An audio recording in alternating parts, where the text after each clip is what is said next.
নমস্কার। আমার পাণ্ডবেশ্বর মায়েদের বোনেদের কাছে একটা খুব বিশেষ সূচনা আছে, যেটা আমি আপনাদের এই ভিডিওর মাধ্যমে জানাতে চাই।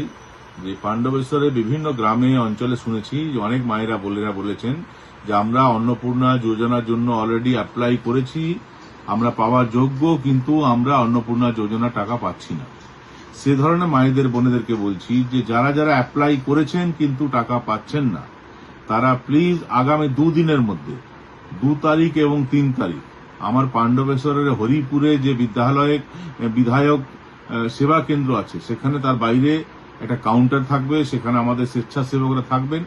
দুদিনের মধ্যে যারা যারা পাওয়ার যোগ্য কিন্তু অন্নপূর্ণা যোজনা টাকা পাচ্ছেন না, তারা প্লিজ যে আপনি অ্যাপ্লাই করেছেন তারপর যে নাম্বার পাওয়া যায়, আইডি নাম্বার পাওয়া যায়, সেটা প্লিজ সেখানে গিয়ে জমা দিন, যাতে আমরা প্রশাসনিক স্তরে দেখতে পারি, গিয়ে চেষ্টা করতে পারি যে যদি কোথাও এটা আটকে থাকে তাহলে সেটা যেন ক্লিয়ার হয়ে যায়, আপনি এই অর্থ পেয়ে যান।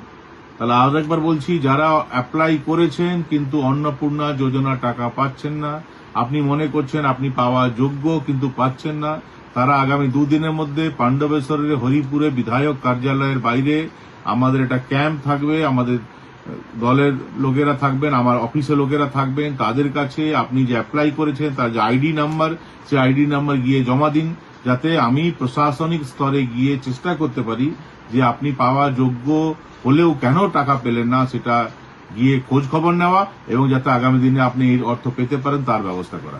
খুব সিরিয়াসলি ব্যাপারটাকে নিতে হবে, যাতে আগামী দিনে আর কোনো মা বোন আমাদেরকে না বলতে পারেন যে আমি পাওয়ার যোগ্য অন্নপূর্ণা যোজনা, তবু এই টাকা আমি পাচ্ছি না। প্লিজ এটা আমাকে সাহায্য করুন আপনারা। আগামী দুদিনের মধ্যে যারা যারা অ্যাপ্লাই করেছেন কিন্তু টাকা পাচ্ছেন না, তারা আপনাদের যে অ্যাপ্লিকেশন করেছেন তার যে আইডি নাম্বার একটা পাওয়া যায়, সেই আইডি নাম্বারটা বিধায়ক সেবা কার্যালয় যেটা আছে আমাদের হরিপুরে, পাণ্ডবেশ্বর হরিপুরে, সেখানে প্লিজ জমা দিন। নমস্কার।